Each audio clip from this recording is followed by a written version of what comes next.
I'm really honored to join you on behalf of United Nations Interregional Crime and Justice Research Institute. And I know this is a pretty long name. And we also call UNICRI, sometimes also UNICRI, but it may sound like that sometimes, but we are UNICRI. So I'm really honored to join you on behalf of UNICRI, the Illicit Trade launching event. It is a great privilege to partner with you, your esteemed group, and I'm delighted to have this opportunity to mark the opening of this event and to be with such a distinguished group of participants and high-level experts. I think the fact that today that we are conducting this meeting virtually, I'm here virtually, is a simple reminder of this new kind of normality brought up by the COVID.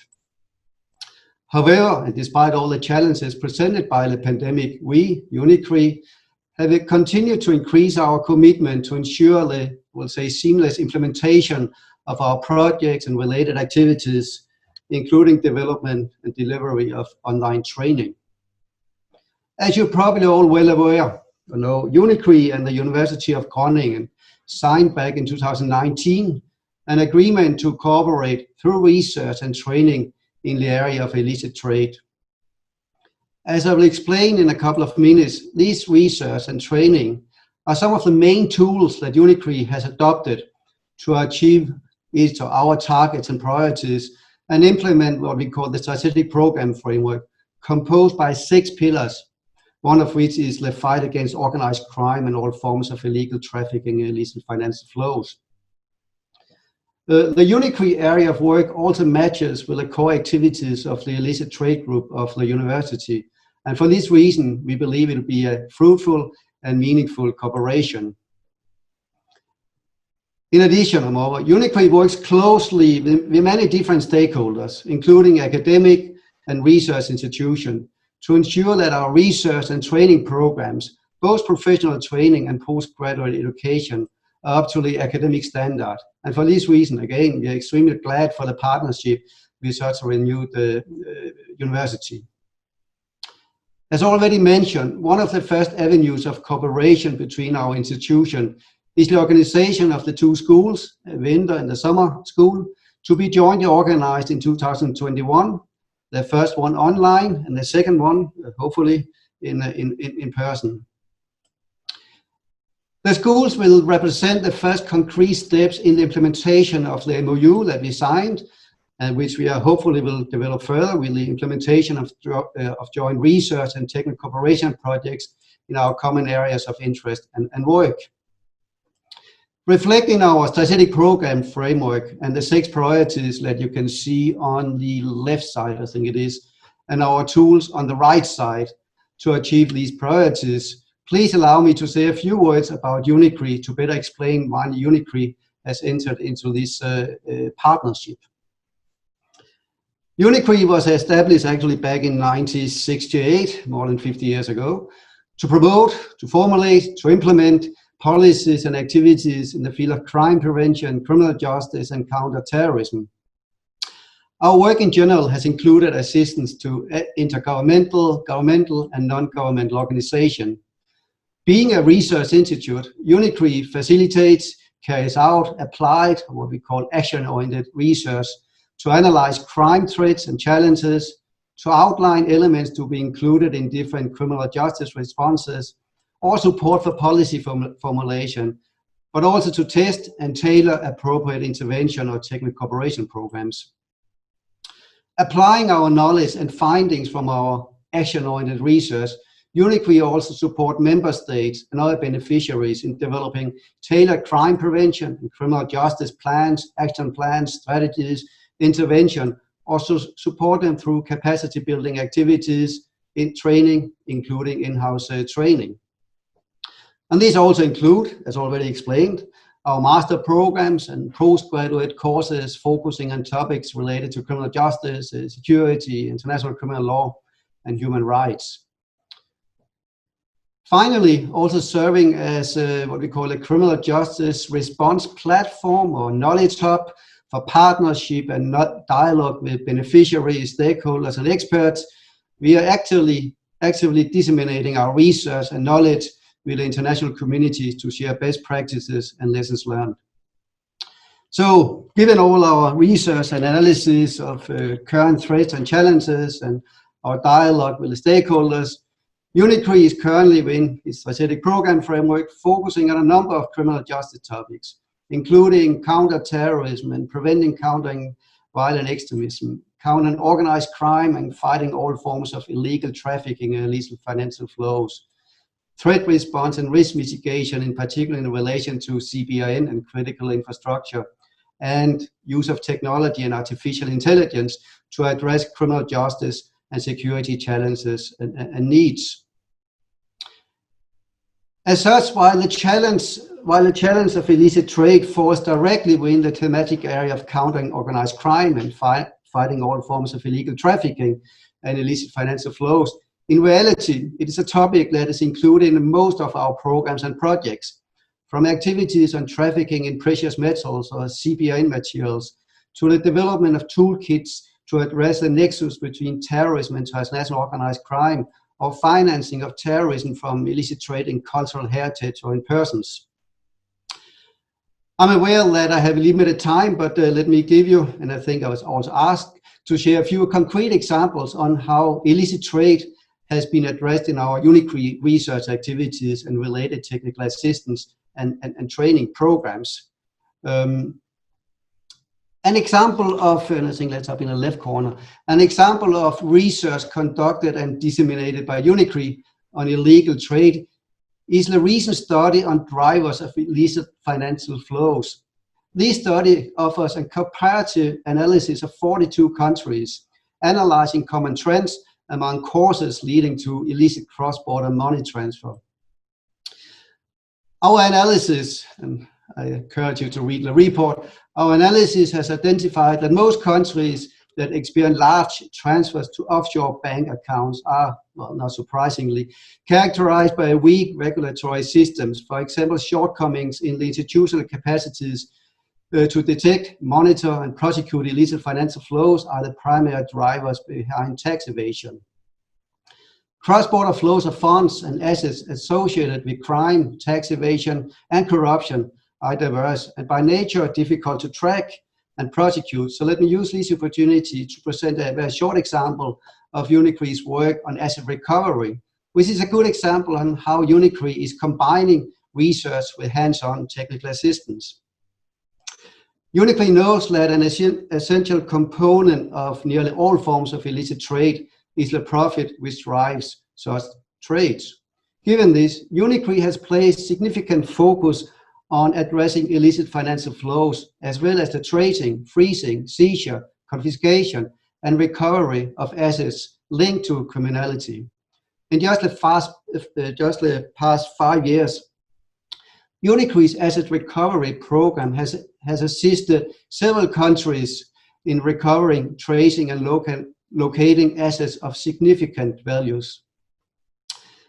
Our result-oriented approach involves extensive mentoring of financial crime investigation, including prosecutors, on specific cases, and in facilitating face-to-face discussions with the counterparts in foreign jurisdiction in which illicitly obtained assets may have been located. Our work also takes into account the multiple modalities to capture illicitly obtained assets.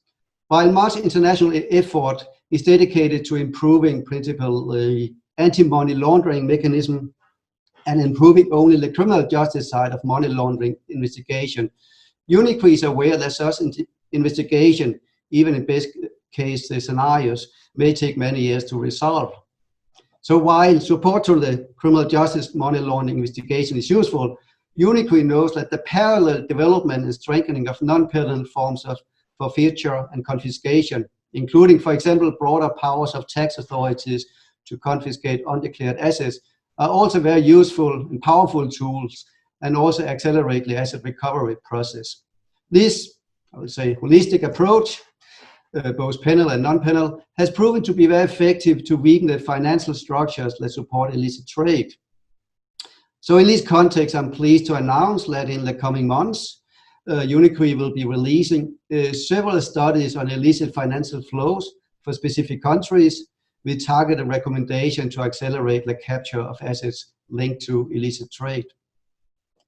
Another example, UNICRI also support the member states in dealing with the infiltration of organized crime into the legal economy, providing countries with tools to address this phenomena and also its socio-economic impact. An interesting, and I think very concrete example of that is UNICRI's work on intellectual property crime, trafficking, counterfeiting, or counterfeits, and transnational organized crime, and now it becomes very concrete. So applying and analyzing the so-called Gomorrah case, and those from Italy would know what I'm talking about, UNICRI has used this case for its research and related training of prosecutors and law enforcement agencies on how to carry out successful investigation and prosecution. Without going into too many details, but the Gomorrah case included the trafficking on counterfeit power tools, such as electric generator, chainsaws, and hammer drills. And I think there's a picture of that as well, not the expert myself. All of them manufactured in China and distributed on an international scale via Naples here in Italy.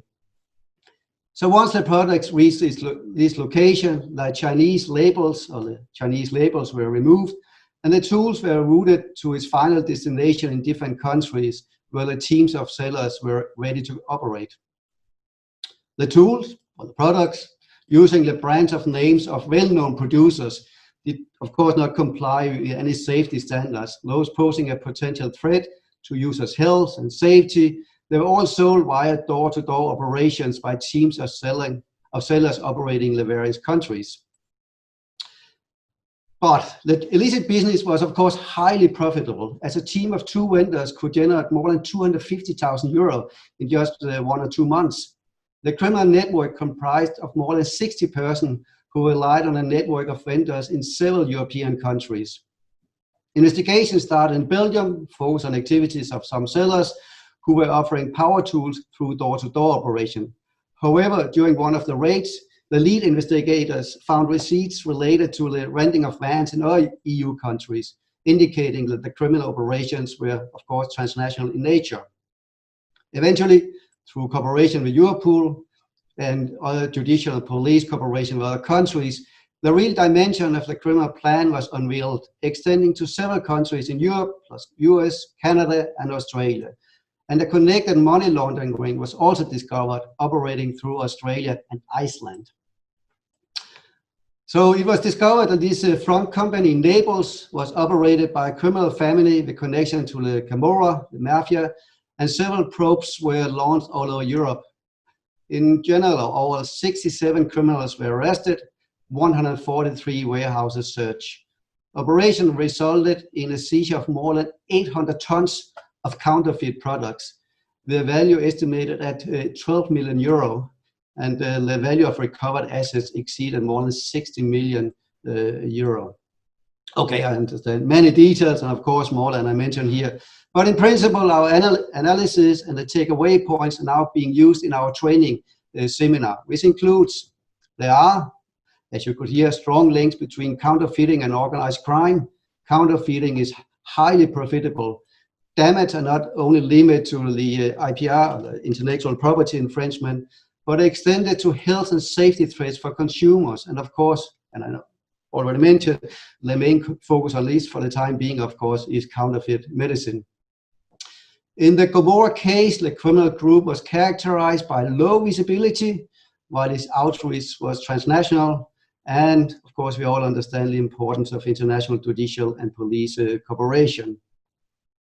I don't know if you have time just for the last example. I think I'll do it. The last example is related to UNICRI's analysis on how technology could be used to address specific security needs. And here specifically, UNICRI's work related to a pilot study using big data visualization technology to monitor and combat organized crime infiltration of legal economy.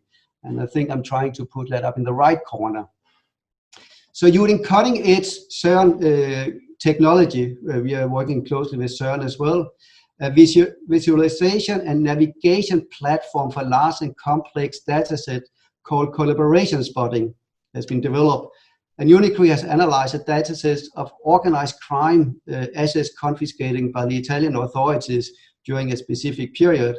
and was able to successfully visualize and assess the geographical and temporal expansion of criminal groups into the Italian legal economy, the interconnections between criminals, and the investment trends with different sectors. And as a follow-up on that, UNICRI, with the technical support of CERN, is now developing or intending to develop a prototype to test the effective use of big data visualization technology to monitor and to better predict organized crime activities. Okay, still ongoing, but in principle, this prototype will aim to assist to identify trends and better understand how organized groups invest their funds, try to find unknown correlation between, in this case, mafia individuals and between organized crime groups, better predict where organized crime groups will invest in the future, including the most likely sector, geographic region, etc., etc. I can see on the time, I'm afraid I'm running out of time, but I hope that the few examples that I shared with you demonstrates the work that UNICRI is doing, either through research, capacity building, and dissemination of best practices to strengthen the capacities and the policies of countries to counter organized crime, including illicit trade and financial flows. I could have talked much more about technology, artificial intelligence, trafficking many different goods, drugs, counterfeit medicines, wildlife, etc., etc. But I would encourage you to visit our webpage that provides more information about our work that we are doing in this field, and you should also be able to access our research reports. In conclusion, I wish to assure you all not only of UNICRI's strong commitment to work, to cooperate, to partner with all of you, but also of our desire to continue strengthening, expanding our partnership with full dedication and commitment, and hoping, of course, that we will eventually be able to meet in person, not only virtually. UNICRI look forward to expanding our partnership, including the working with you on the winter and summer schools, and stands ready to continue to lend its expertise in this field. I also look forward to learning from your experience and insights, and wish you all a productive and interesting discussion. Thank you very much, and back to you.